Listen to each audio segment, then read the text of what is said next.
അസ്സലാമു അലൈക്കും. വലൈക്കും അസ്സലാം എന്താ പേര് നിങ്ങളെ? നാസിമുദ്ദീൻ. നാസറുദ്ദീൻ. നാട്ടിലെവിടെ? നാട്ടിലെ തിരുവനന്തപുരം. തിരുവനന്തപുരത്ത്. ഓക്കെ. ഇവിടെ ജോയിൻ ചെയ്തിട്ട് എത്രയായി? ഇവിടെ ജോയിൻ ചെയ്തിട്ട് 12-14 ദിവസമായി. 14 ദിവസമായി. ക്ലാസ് എല്ലാം എങ്ങനെയുണ്ട്? ക്ലാസ്സൊക്കെ അൽഹംദുലില്ലാഹ് റാഹത്താണ്. ഓക്കെ. നിങ്ങൾ മുമ്പ് അക്കൗണ്ട്സ് പഠിച്ചിരുന്നോ? ഇല്ല, അക്കൗണ്ട്സ് പഠിച്ചിട്ടുണ്ടായിരുന്നില്ല. ഇല്ല. എങ്ങനെയുണ്ട് ഇപ്പോൾ? അൽഹംദുലില്ലാഹ് റാഹത്താണ്. ആ. ഞാൻ വിദേശത്ത് ഒരു സൂപ്പർ മാർക്കറ്റ് നടത്തുന്ന ആളാണ്. ആ അപ്പം അവിടെ ഒരു സിസ്റ്റം ചെയ്യണമെന്നുള്ള ഒരു ഐഡിയയിലാണ് ആ ഇങ്ങനെ ഉണ്ടായിരുന്നത്. ആ അപ്പം ഇതിൻ്റെ പ്രൊപ്പറേറ്റർ എന്നെ സമീപിച്ചപ്പോൾ ഈ കാര്യങ്ങൾ പറഞ്ഞ് അങ്ങനെ ഇതുമായിട്ട് ബന്ധപ്പെട്ടതാണ്. ആ അൽഹംദുലില്ലാഹ് ഇത് വളരെ ഉപകാരപ്പെട്ട ഒരു ക്ലാസ്സാണ്. മാഷാ അല്ലാ. അപ്പോൾ ഇനി അവിടെ പോയിട്ട് എനിക്ക് ഈ സിസ്റ്റം ചെയ്യാൻ വളരെ പ്രയോജനപ്പെട്ട ഒരു ക്ലാസ് കൂടെയാണ്. മാഷാ അല്ലാ. ഇൻഷാ അല്ലാ. അപ്പോൾ ഏത് പ്രായക്കാർക്കും പഠിക്കാന്നുള്ള? പഠിക്കാൻ എനിക്ക് ആദ്യം അങ്ങനെ ഒരു സംശയം ഉണ്ടായിരുന്നു. ആ പക്ഷേ അതൊന്നുമല്ല, നമുക്ക് ഏത് പ്രായക്കാർക്കും വേണമെന്ന് വെച്ചാൽ പഠിക്കാൻ പറ്റുന്ന ഒരു കോഴ്സാണ്. അതെ അതെ. ഇൻഷാ അല്ലാ. അസ്സലാമു അലൈക്കും. വലൈക്കും അസ്സലാം.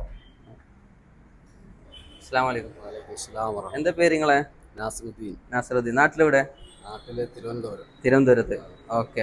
ഇവിടെ ജോയിൻ ചെയ്തിട്ട് എത്രയായി? ഇവിടെ ജോയിൻ ചെയ്തിട്ട് 12-14 ദിവസമായി. 14 ദിവസമായി. ക്ലാസ് എല്ലാം എങ്ങനെയുണ്ട്? ക്ലാസ്സൊക്കെ അൽഹംദുലില്ലാഹ് റാഹത്താണ്. ഓക്കെ. നിങ്ങൾ മുമ്പ് അക്കൗണ്ട്സ് പഠിച്ചിരുന്നോ? ഇല്ല, അക്കൗണ്ട്സ് പഠിച്ചിട്ടുണ്ടായിരുന്നില്ല. ഇല്ല. എങ്ങനെയുണ്ട് ഇപ്പോൾ? അൽഹംദുലില്ലാഹ് റാഹത്താണ്. ആ. ഞാൻ വിദേശത്ത് ഒരു സൂപ്പർ മാർക്കറ്റ് നടത്തുന്ന ആളാണ്. ആ അപ്പം അവിടെ ഒരു സിസ്റ്റം ചെയ്യണമെന്നുള്ള ഒരു ഐഡിയയിലാണ് ആ ഇങ്ങനെ ഉണ്ടായിരുന്നത്. ആ അപ്പം ഇതിൻ്റെ പ്രൊപ്പറേറ്റർ എന്നെ സമീപിച്ചപ്പോൾ ഈ കാര്യങ്ങൾ പറഞ്ഞ് അങ്ങനെ ഇതുമായിട്ട് ബന്ധപ്പെട്ടതാണ്. ആ അൽഹംദുലില്ലാഹ് ഇത് വളരെ ഉപകാരപ്പെട്ട ഒരു ക്ലാസ്സാണ്. മാഷാ അല്ലാ. അപ്പോൾ ഇനി അവിടെ പോയിട്ട് എനിക്ക് ഈ സിസ്റ്റം ചെയ്യാൻ വളരെ പ്രയോജനപ്പെട്ട ഒരു ക്ലാസ് കൂടെയാണ്. മാഷാ അല്ലാ. ഇൻഷാ അല്ലാ. അപ്പോൾ ഏത് പ്രായക്കാർക്കും പഠിക്കാന്നുള്ള? പഠിക്കാൻ എനിക്ക് ആദ്യം അങ്ങനെ ഒരു സംശയം ഉണ്ടായിരുന്നു. ആ പക്ഷേ അതൊന്നുമല്ല, നമുക്ക് ഏത് പ്രായക്കാർക്കും വേണമെന്ന് വെച്ചാൽ പഠിക്കാൻ പറ്റുന്ന ഒരു കോഴ്സാണ്. അതെ അതെ. ഇൻഷാ അല്ലാ. അസ്സലാമു അലൈക്കും.